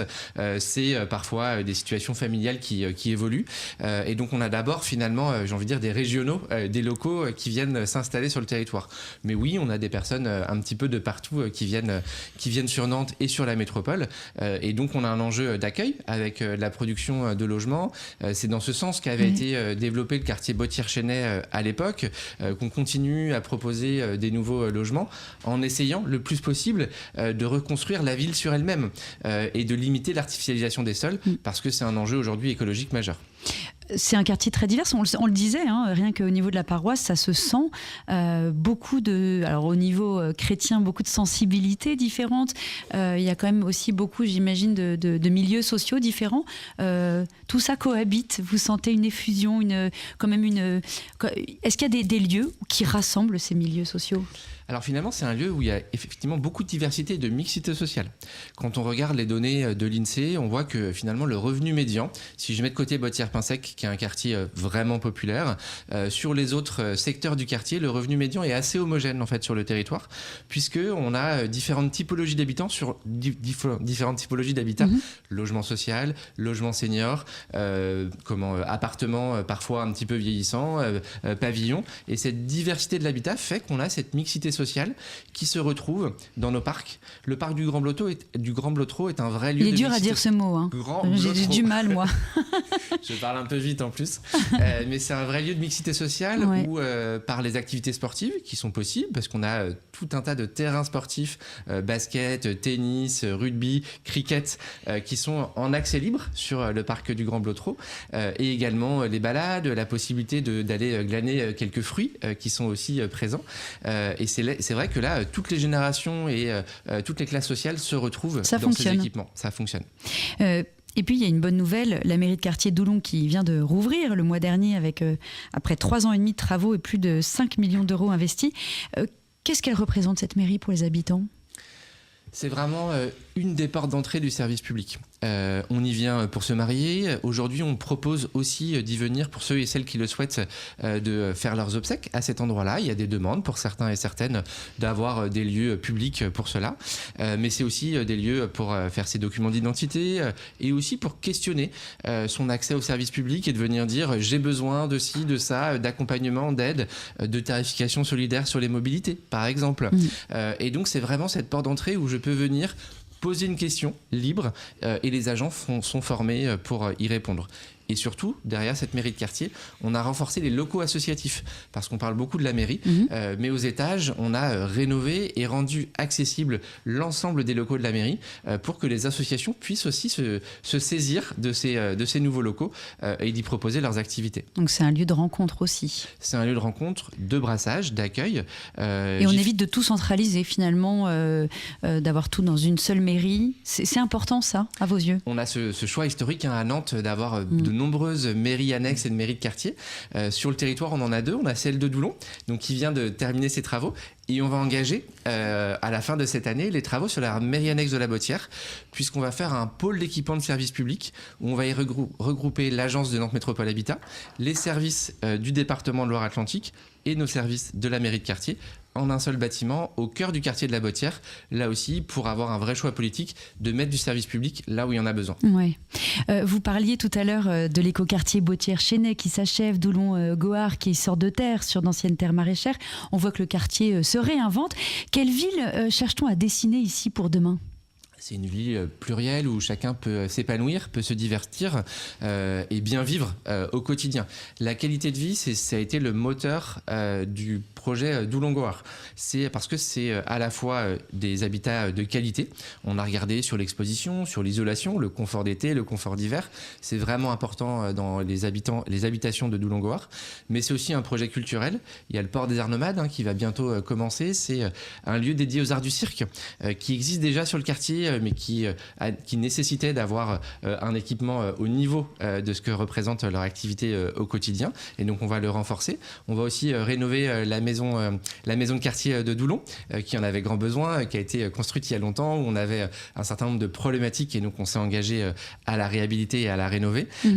C'est vraiment un projet qui traite de toutes les facettes du quotidien pour que on puisse s'épanouir quand on est enfant, grâce à la nouvelle école qu'on a construite, jusqu'à l'âge adulte, avec des activités culturelles. Oui. Un dernier mot, on est accueillis ce matin par la paroisse Sainte-Marie-d'Oulon qui porte elle aussi une démarche écologique avec son groupe Église Verte. Est-ce que vous voyez des passerelles entre l'action municipale et ce que portent des communautés comme celle-ci dans un quartier populaire ? Moi, j'ai eu l'occasion de rencontrer les différentes communautés dans le cadre de mon mandat. Et c'est vrai que c'est un vrai plaisir parce qu'on voit qu'on peut porter parfois des projets communs à destination des habitantes et des habitants. Et là aussi, une paroisse peut être parfois une porte d'entrée, là aussi vers le service public, parce que ça peut être des outils de médiation et de canaux sur il y a un besoin pour un habitant ou une habitante et de faire le lien avec les possibilités qu'offre le service public. Ouais. Merci beaucoup Simon Citeau d'avoir partagé ce regard sur votre quartier et on poursuit notre tour des clochers depuis la maison paroissiale de Sainte-Marie-de-Doulon et maintenant place à l'histoire. C'est le tour des clochers. Sous un même nom, Sainte-Marie-de-Doulon, ce sont des siècles d'histoire et plusieurs clochers qui se répondent à l'est de Nantes. Une église millénaire aujourd'hui disparue, des sanctuaires bâtis à la sueur des habitants et la haute flèche de toute Z née d'une légende. Pour remonter ce fil, nous recevons un homme qui patiemment en a recueilli la mémoire. Jean-François Dutard, bonjour. Bonjour Tiffaine. Vous êtes paroissien de Sainte-Marie-de-Doulon et vous avez consacré beaucoup de temps à rassembler et raconter l'histoire de ces églises. Merci d'être avec nous. Sainte-Marie-de-Doulon réunit aujourd'hui 4 anciennes paroisses, on l'a dit ce matin, 4 clochers qui, on le rappelle, se sont rassemblés en 2003 pour devenir Sainte-Marie-de-Doulon. Alors commençons peut-être avec Saint-Médard au Vieux-Doulon, qui est un vrai paradoxe, la paroisse la plus ancienne et pourtant l'église la plus récente. Expliquez-nous, Jean-François. En effet, paroisse de plein exercice jusqu'à la création de Sainte-Marie-de-Doulon en 2003. Saint-Médard est issu d'une abbaye fondée par Charlemagne à la fin du 8e siècle. Elle a probablement été élevée en paroisse en 1135. L'ancienne église Saint-Médard était de style roman et fut fondée au Xe siècle. Mais après un ouragan au XVIIIe, l'église subit la foudre en 1963 et une tempête particulièrement violente en 1966. Alors que les affaires culturelles refusaient la démolition de ce qui restait du plus ancien édifice de Nantes, la ville de Nantes l'a fait détruire en 1972 et fait définitivement disparaître un édifice millénaire. Une église provisoire en préfabriqué était alors en service depuis Noël 1966. Un premier projet de reconstruction a été abandonné et un nouveau concours est lancé en 1985. Il est remporté par les architectes Pierre et Pascal Prunet. Ce dernier est toujours en fonction, enfin il existe toujours puisqu'il a participé à la rénovation de Notre-Dame de Paris. J'ai trouvé ça par hasard. Ah bah oui, quand même. En cherchant son nom. L'église actuelle fut enfin construite de février à décembre 1987. La première messe y fut célébrée à Noël de cette année-là et sa consécration eut lieu le 17 janvier 1988. Bien. Alors il y a 2 autres églises qui sont beaucoup plus jeunes, nées au XXe siècle avec de nouveaux quartiers. Il y a Saint-Jean-Baptiste au Pin-Sec et Saint-Marc à Malakoff. Qu'est-ce qui a présidé à leur construction ? La construction de Saint-Jean-Baptiste provient du désir des autorités religieuses d'implanter un édifice religieux dans ce quartier en pleine expansion. En juin 1955, une chapelle dépendant de la paroisse Saint-Georges des Batignolles est établie sur une parcelle de lotissement rue de Toul. Les plans de cet ouvrage sont l'œuvre de l'architecte L'Ermite. La main-d'œuvre bénévole concourt à son édification avec des maçons. Le clocher blanc culminera à 7 mètres de hauteur et l'église pourra accueillir 300 personnes. La chapelle Saint-Jean-Baptiste est bénie le dimanche 23 septembre 1956 par l'évêque de Nantes. Elle est érigée en paroisse le 1er janvier 1958 et devient officiellement église. Elle a été rénovée complètement en 2016. C'est d'ailleurs une des dernières interventions du père Daniel Aurieux, l'ancien curé, oui. De faire la rénovation de cette église et de présider avec l'évêque de Nantes de l'époque, à présider à la réouverture. À la réouverture, voilà, ouais, merci. Ouais. Et donc Saint-Marc à Malakoff ? Alors Saint-Marc, une première chapelle dépendant de l'église Saint-Clément a été construite en 1960, près du stade Marcel Sopin, dans le quartier de Malakoff. Elle devient paroisse en 1969. L'église actuelle est construite en 1974 sous la direction des architectes Yves Liberge et Christian Kilichy et est bénie en 1975 sous le nom de Saint-Marc. L'ancienne chapelle sera transformée en mosquée avant d'être démolie en 2013. Donc, vous voyez, ça oui. c'est passé d'une... Oui, c'était une église, puis une mosquée. Et maintenant et de nouveau une église. Non, démolie. Elle a été démolie. Ah oui, c'est ça. Elle a construit un petit peu plus loin. Voilà, c'est pas sur le même emplacement, mais Saint-Marc existe encore un peu plus loin. C'était à côté de Marcel Sopin, l'ancienne église. C'est ça. Alors, vous avez bien dit que Saint-Jean-Baptiste a été bâti en grande partie par des bénévoles, par des habitants eux-mêmes. C'est fou quand même. Bon. Alors, on en vient à Notre-Dame de Toutes Aides. Oui. À l'origine, il y a une chapelle et une très belle légende, parce que j'ai lu un petit peu vos documents, celle de Constance de Normandie. Alors, qui elle était et comment est-ce que ce lieu est devenu un sanctuaire à la Vierge? Alors, selon la légende, à la fin du XIe siècle, la princesse Constance de Normandie, duchesse de Bretagne, fille de Guillaume le Conquérant, en son château voisin de Nantes, se vit un jour en grand danger. Elle implora la très sainte Vierge et promit de lui faire construire une chapelle près de son logis, pour prix de sa délivrance. Elle fut exaucée. Elle accomplit son vœu, et c'est ainsi qu'une modeste chapelle s'éleva non loin du petit Blotreau. Tout ça, je l'ai trouvé dans un document dont il doit y avoir un exemplaire quelque part ici à la maison paroissiale, qui a été écrit par le chanoine Jean-Baptiste Russon en 1961, je crois, qui était donc sur l'histoire de Notre-Dame de Toutes Aides. Et comment est-ce qu'il est devenu un sanctuaire de la Vierge? Ça, vous ne savez pas? Non, je ne sais pas. Je n'ai pas les détails, parce que les gens y sont allés, je suppose. Oui. Mais on n'a pas tellement de détails sur... On sait que cette église a été reconstruite en 1610. Cette chapelle a été reconstruite en 1610. Oui, c'est ça. Sinon, le reste, c'est plutôt de la légende, comme cette histoire de Constance. Oui. Oui, juste pour ajouter, c'est-à-dire qu'en fait, à l'origine, comme disait Jean-François, la paroisse a été historique, c'est celle de Saint-Médard. Oui. Oui. Et donc la chapelle de Toutes Aides dépendait de la paroisse de Saint-Médard. Oui. Et au fur et à mesure de l'augmentation, on va dire, de la dévotion dans cette chapelle Notre-Dame de Toutes Aides, l'église diocésaine a fondé une nouvelle paroisse, mais ça tu vas peut-être en parler après. Mais l'une des curiosités du lieu, c'est que la chapelle d'origine existe toujours, à l'intérieur même de l'église. On va voir ça. Oui, et ben alors, comment s'est faite cette transformation? Racontez-nous. Alors, au cours du XIXe siècle, la chapelle Notre-Dame de Toutes Aides provoqua un afflux d'habitations. Le quartier se développe considérablement et est désigné sous le nom de Ville-en-Pierre. Il prit de l'importance, par exemple avec le transfert en 1861, tout près de la chapelle, du pensionnat des Frères de Lamennais. Alors, ce pensionnat est devenu en 1914 l'hôpital militaire Brousset, ensuite le Creps, et maintenant ça s'appelle la Maison du Peuple. Donc en 1873, on a créé une nouvelle paroisse qui était détachée de celle de Saint-Médard de Doulon. Voilà. Donc l'église actuelle a été construite à côté de la chapelle de 1878 à 1881 sous la direction de l'architecte François Bougoin, élève de Viollet-le-Duc. Et François Bougoin qui a érigé beaucoup, qui a été très productif en termes d'église dans le diocèse. Dans le diocèse, oui. Donc la tour-clocher a été ajoutée de 1893 à 1895 devant l'ancienne chapelle qui existe toujours. Donc c'est ce qu'on appelle dans l'église ce qu'on appelle la chapelle de la Vierge. Donc on peut voir sur la rue de la Ville-en-Pierre, donc sur le côté gauche de l'église, la trace de 3 anciennes fenêtres qui ont été déplacées et d'une porte qui a été murée. Donc on voit nettement les traces de l'ancienne chapelle. Donc dans la chapelle, il y a toujours au-dessus de l'autel, depuis au moins le XVIIe siècle, la statue de la Vierge, dite miraculeuse, car pendant la Révolution, un soldat qui voulait la détruire à coups de hache s'est tué en tombant de l'échelle sur laquelle il était monté. Ah bah c'est... Il y a un vitrail qui représente ça même à l'intérieur de la chapelle. Un des vitraux, oui. Oui, il y a des vrais trésors à l'intérieur que vous avez vous-même photographié. Le chemin de croix du chanoine Bouchot, si particulier, et les vitraux. Parlez-nous de ce chemin de croix. Alors, le chanoine Pierre Bouchot, né et décédé à Nantes, 1887-1978. Je suis désolé, j'ai beaucoup de dates. Non, mais c'est très bien, ça permet de préciser. Il est l'auteur de très nombreuses œuvres dans le diocèse de Nantes. Sur notre paroisse figurent d'une part 2 fresques représentant la parabole du Fils prodigue en provenance de l'ancienne prison et installée à Saint-Médard en 2025, et de l'autre le chemin de croix de l'église Notre-Dame de Toutes Aides. Celui-ci comporte bien sûr, il y a les 14 stations. Il est très beau ce chemin de croix. Il est très beau, oui. Donc c'est pareil, le chanoine Russon dans son ouvrage, il décrit sur un fond d'ocre jaune, de simples traits dessinent les personnages vêtus de blanc. Les uns cependant gardent leur couleur chère. La croix obligatoire simple et noire est posée sur l'image.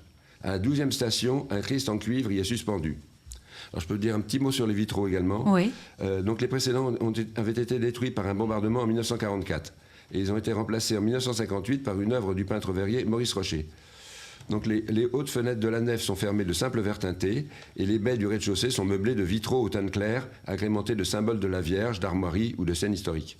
Alors dans la chapelle, les vitraux représentent 3 scènes historiques. Le miracle de la statue, dont parlait Frédéric. Il y a des marins qui ont été sauvés d'un naufrage en implorant la Vierge de Toutes Aides, qui offrent une réplique de leur bateau, qui est toujours dans le... Qui est suspendu... suspendu dans la chapelle. et également le couronnement de la statue qui, de mémoire, a dû avoir lieu en 1893 ou quelque chose comme ça. Oui. Ah oui. Ça donne envie de rentrer, d'aller voir. Ah, vous êtes libre après, on est rue de la Ville-en-Pierre, donc on est au bout de l'église est au bout de la rue. Depuis des années, là, vous photographiez Jean-François et racontez tout ce patrimoine église par église. Pourquoi est-ce que c'est important pour vous de transmettre cette mémoire ? La chance, je me suis toujours intéressé à l'histoire, à l'architecture, aux arts, etc. Mais j'ai la chance de connaître certaines choses et je voudrais bien que cela reste après moi, que ça parte pas avec. Et puis, que ce soit des choses que j'ai apprises de moi-même ou qu'on me les transmis. Et je voudrais citer un ancien paroissien, c'est-à-dire s'il y a des gens de la paroisse qui nous écoutent, surtout du quartier de Notre-Dame. J'espère bien. J'espère, c'est le but du jeu.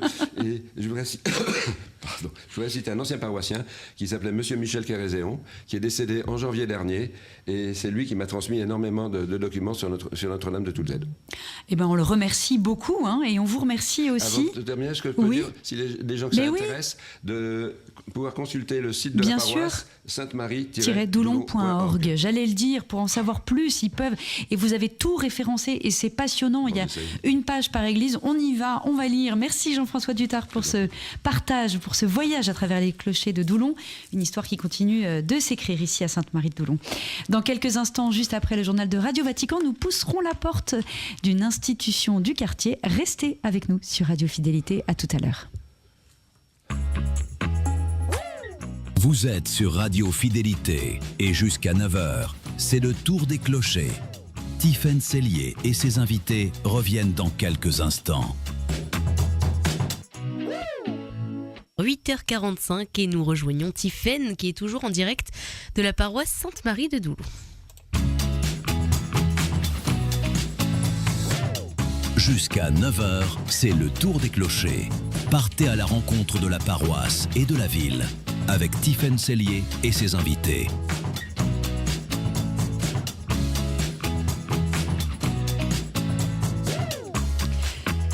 Et avant de refermer ce tour des clochers depuis la paroisse Sainte-Marie de Doulon, on reste tout près d'ici. Vous le savez, cette paroisse a 4 clochers et l'un d'eux, c'est Notre-Dame de Toutzed. Eh bien, c'est à l'ombre de ce clocher-là qu'est née, il y a plus d'un siècle, une association qui en porte toujours le nom. Elle a vu grandir des générations de Nantais et un siècle plus tard, elle est toujours bien vivante. Son président est avec moi ce matin. Bonjour Dominique Faure. Bonjour messieurs, dames. Merci d'être là. Et on est toujours avec le père Frédéric Caillé, bien sûr, curé de la paroisse.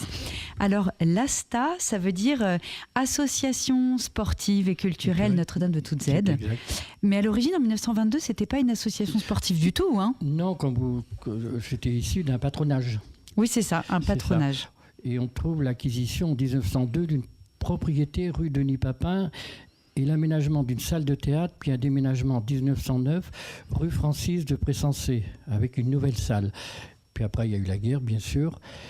Et en 1922 est déclarée l'association Notre-Dame de Toutzed, qui n'a plus connotation religieuse. Au départ, c'était ça, c'était un peu religieux. Ah, en 22 déjà, oui. C'est plus... Non. Ah, d'accord. Il se donne l'objectif, l'éducation populaire. Oui, c'était un patronage. C'est ça. Mais c'était quand même religieux, le patronage, oui, non ? C'était lié aux paroisses. Oui, au départ, c'est ça. Une date essentielle, en 1930, l'acquisition d'un terrain rue des Épinettes pour y réaliser un terrain de sport et création en 1931 d'une section basket. Après, il y a eu la guerre 39-45. Et c'est en 1962, construction sur ce terrain d'une salle de sport permettant de rassembler les différentes activités en un même lieu. D'accord, donc du patronage, on est passé à une association, finalement. Comme dans beaucoup de paroisses du 16, oui. Le patronage, il a été lancé par un abbé pour les enfants du quartier. C'est quel abbé ? Je ne me souviens même pas. Alors là, je pourrais pas vous savez plus. Non. C'est trop loin. Oui, pour moi, oui. Mais le tout premier président, Joseph Olivier, il est resté en poste plus de 40 ans. Oui. Le basket, le théâtre au départ, puis le ping-pong, les boules aussi. C'est ça, ils y sont toujours, oui. Oui, la stalle s'est construite section après section. Et aujourd'hui, on trouve quoi ? Alors aujourd'hui, vous avez le roller casting, le tennis de table, les boules lyonnaises, la gym d'entretien, la randonnée pédestre, donc je suis le président aussi de la randonnée pédestre, Parce que Astapat. voilà, ça fonctionne comme ça. Oui. Chaque association, chaque sport a son association réunie sous l'ASTA. C'est ça, oui. Et une section loisirs multi-activités pour les seniors. Et on a un peu de musique, on a l'harmonie de toutes Z avec un statut particulier, mais ils font partie de l'ASTA. D'accord. Voilà. Le nombre d'adhérents a connu une baisse, vous m'avez dit, au moment du Covid. Oui, parce qu'on était à plus de 1000 et des poussières avant le Covid. Et puis après, on est descendu. Hein. Et vous avez Mais réussi comme dans toute association, il n'y a pas que nous, spécialement. Hein. Vous avez réussi comme à retrouver les adhérents du début. Oui. Mais c'est pas facile, c'est comme tout. Hein. Ouais. Oui, parce que les gens, après le Covid, ils ont choisi autre chose. Hein. Il y a eu des... Bah oui. Comme tout. Comment est-ce qu'on fait tenir ensemble justement des univers aussi différents Alors on parlait du rink hockey. Juste, c'est quoi le rink hockey? C'est avec des grandes... Le hockey, mais rink hockey. Oui, alors là, il faudrait que vous me posiez une petite colle. Je pense que c'est les... Je ne suis pas un spécialiste non plus, mais ils ont des grandes battes et ils font... Voilà. Des petits buts. Voilà, et on fait glisser une espèce de gros palais, là, c'est ça. Oui, mais parce qu'il y a hockey sur gazon, hockey sur glace. Voilà. Il y a un peu de tout, mais le nom est comme ça, oui. Alors, comment on fait pour tenir des univers aussi différents entre la randonnée, la boule lyonnaise? J'ai oublié de dire aussi que le jeudi matin, on a de la marche nordique au Grand Botreau. Ah, c'est intéressant. Voilà. C'est important. Oui. Alors, pour organiser tout ça, tous les 2 mois, chaque section est responsable de ses activités. On se réunit d'un comité directeur qu'on appelle le CODI. On se réunit tous les 2 mois et les présidents de chaque section sont là. On y prend les décisions importantes, mais l'information y circule librement. Tout l'encadrement est assuré par des bénévoles. C'est-à-dire s'il y a un problème dans une section, on essaye de le résoudre.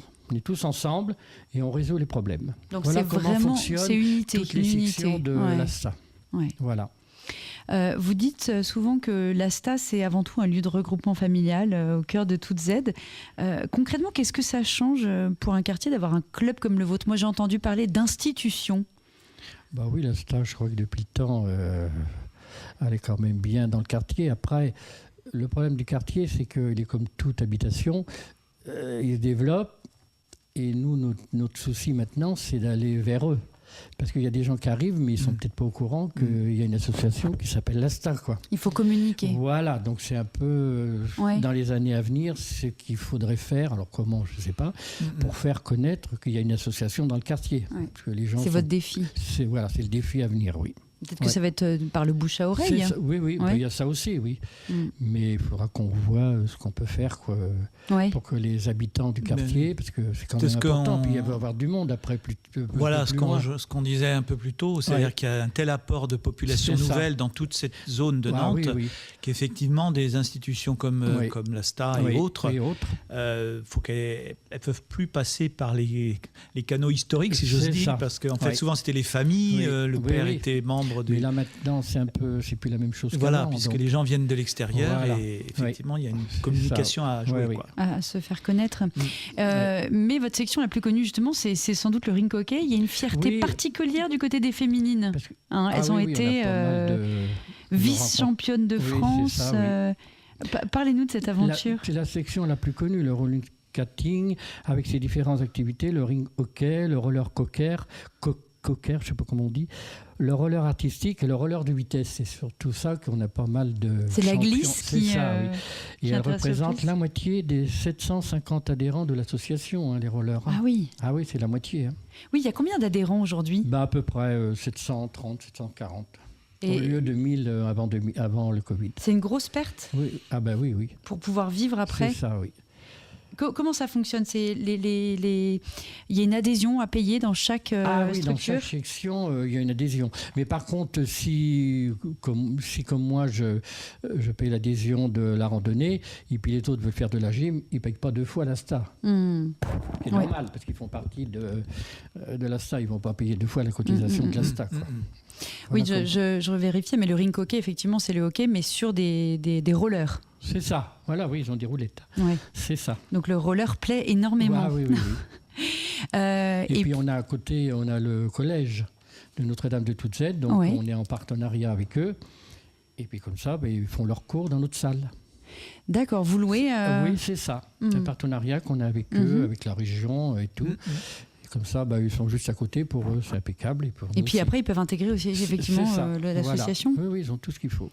Voilà. Et puis, il y a eu dans l'actualité le roller de vitesse des championnats de France et même un licencié de l'ASTA aux Jeux mondiaux l'été dernier. Le haut niveau, ça compte pour vous ou c'est d'abord le plaisir et la vie du club? Oui. Et puis comme ça fait connaître déjà notre association. Et puis ils ont pas mal de médailles dans le monde entier. C'est une belle vitrine. Par contre, c'est vrai que ça ne va pas faire le tour des médias. C'est un peu le problème. C'est un peu la région, mais c'est un peu... c'est comme tout sport qui n'est pas du football. Alors évidemment, on a moins de... moins de visibilité. On a moins de médias qui viennent nous voir, quoi. Mais c'est intéressant, c'est bien. Dans vos objectifs, vous écrivez que les anciens et les éducateurs doivent être des modèles pour les plus jeunes. À l'heure où beaucoup d'associations, justement, ils peinent à trouver des bénévoles, comment vous voyez l'avenir de l'ASTA? Les éducateurs et les anciens sont des modèles pour les plus jeunes, c'est sûr, car ils s'investissent sans compter, ils sont attachés à la notion du bénévolat dans un monde peu égoïste, on peut le dire, où le dévouement pour les autres est devenu accessoire. Toutefois, il existe parmi nos adhérents des jeunes prêts à prendre la relève quand même. Nous comptons sur eux pour assurer l'avenir de notre association. Il y en a quand même qui vont quand même... Mais c'est vrai que c'est difficile quand, dans n'importe quelle association qu'on est, quand il y en a un qui part, c'est difficile de le remplacer. Oui, c'est très difficile. C'est un peu pareil en paroisse, vous inquiétez pas. Oui. Oui, donc oui, mais on finit toujours par retrouver des forces vives. Oui, je sais pas, la Providence. On arrive, mais faut forcer. Mais on y arrive, mais c'est difficile. Qu'est-ce que vous ressentez, qu'est-ce qui vous anime dans ce rôle de président de l'ASTA? Alors, j'étais pas destiné à ça déjà, parce que j'étais boulanger de métier. Et puis, et puis j'ai toujours travaillé. J'ai eu toujours du travail. Et puis moi, j'aime bien le contact humain, les gens. C'est ça qui m'intéresse. Puis j'aime bien apprendre. Parce que moi, je ne connaissais pas tout. Heureusement qu'il y a des gens qui sont là pour m'aider, surtout en informatique, parce que je ne suis pas tellement terrible. Mais c'est le contact humain. Et votre rôle, c'est de faire du lien? Oui. J'aime bien quand je ne sais pas, je demande, et puis causer avec les gens. Oui, même à 73 ans, on en apprend tous les jours.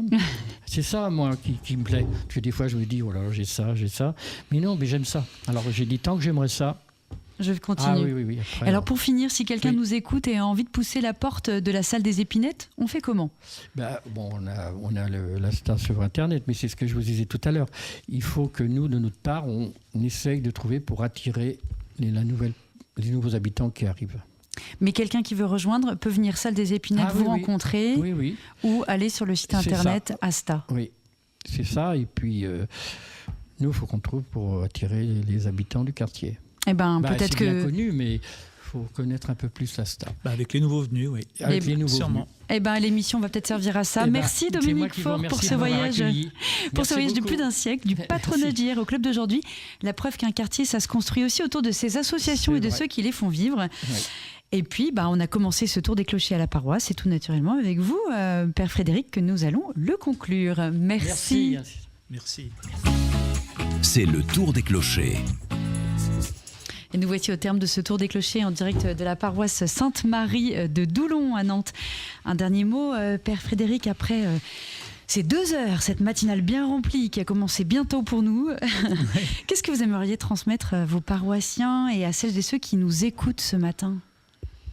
Eh bien, je pense que là, vous avez eu, évidemment, on est en ville, donc il y aurait encore bien d'autres réalités à évoquer, mais pour ce qui concerne le territoire de la paroisse, je crois qu'on a eu un bon panel de l'existant. Et puis aussi, c'était un peu l'objectif de présenter ce qui se vit d'un peu propre à Sainte-Marie de Doulon, sur le plan pastoral. Voilà. Un accueil des plus petits aux plus grands. Exactement. Ces projets donc de caté-dimanche pour les grands et les petits, le groupe Spiritins, là, qui est aussi, moi c'est la première fois que je vois ce genre de proposition à l'échelle d'un doyenné. Ça existe bien sûr dans d'autres paroisses. Voilà, donc ce qui fait que ce qui est très propre à ce doyenné, qui est un petit doyenné, qui n'a que 4 paroisses pour l'instant et bientôt 3 seulement, comment dirais-je, c'est vraiment cette belle collaboration qui existe. dans laquelle je rentre, hein, parce que voilà, je suis là que depuis 3 ans. Et donc, c'est vrai que c'est une belle manière aussi j'ai envie de dire, d'illustrer ce que c'est de la synodalité, c'est-à-dire le fait sur le plan de la vie de l'Église, de se rendre compte que, eh bien, oui, on est dans des quartiers un peu différents, surtout Saint-Mathieu-sur-Loire, hein, donc, qui regroupe Sainte-Luce, Thouars et Mauves, donc c'est quand même d'autres réalités que le monde urbain oui, ça n'a nantais. rien à voir. Voilà, mais en même temps, la collaboration avec ces paroisses-là aussi se fait très bien. Et donc voilà, c'est pour ça que je voulais absolument qu'il y ait aussi cette intervention de Cyril pour montrer comment ici on collabore bien en Doyenné, parce que c'est pas non plus très grand. Hein. Moi, mais vous disiez qu'il y a une paroisse qui s'en va. Un Doyenné à 4 paroisses, ce sera plus que 3. Voilà, c'est-à-dire qu'à la rentrée, probablement, la paroisse Saint-Joseph, Saint-Georges et la Trinité de l'Hérodière vont fusionner. À l'heure actuelle, il n'y a qu'un curé pour ces 2 paroisses déjà, mais statutairement, c'est encore 2 paroisses. Donc, mais ça y est, elles ont été réunies. Elles le seront officiellement. Officiellement à la rentrée. Voilà, à la rentrée. Le nom était. Voilà. On y était il y a 2 semaines. Voilà, exactement. En Tour des Clochers. Vous avez, voilà. Donc. Oui, du coup, oui, vous gardez le même nombre de paroisses, c'est juste que, en fait, elles sont réunies, mais il n'y en a pas une qui est exclue du Doyenné. Ah non, pas du tout. Non, en fait, on entérine, enfin, l'évêque, le diocèse entérine une réalité pastorale qui existe depuis plusieurs années. Voilà. Merci beaucoup, Père Frédéric, pour votre accueil. Merci d'être venu. C'est toujours une joie. C'est toujours une joie de rencontrer toutes ces communautés chrétiennes, catholiques qui font ce diocèse. Je rencontre beaucoup de gens, c'est un vrai plaisir. Dernier tour des clochers, ce sera la semaine prochaine. Alors, il me reste à vous remercier aussi Cyril Creusat, Jocelyne Saint-Pierre, Philippe Piémont, Simon Citeau, Jean-François Dutard et Dominique Faure. Et bien sûr, merci à vous, chers auditeurs de Radio Fidélité, d'avoir suivi ce tour des clochers en direct de Sainte-Marie-de-Doulon à Nantes. Merci Clara d'avoir assuré la technique.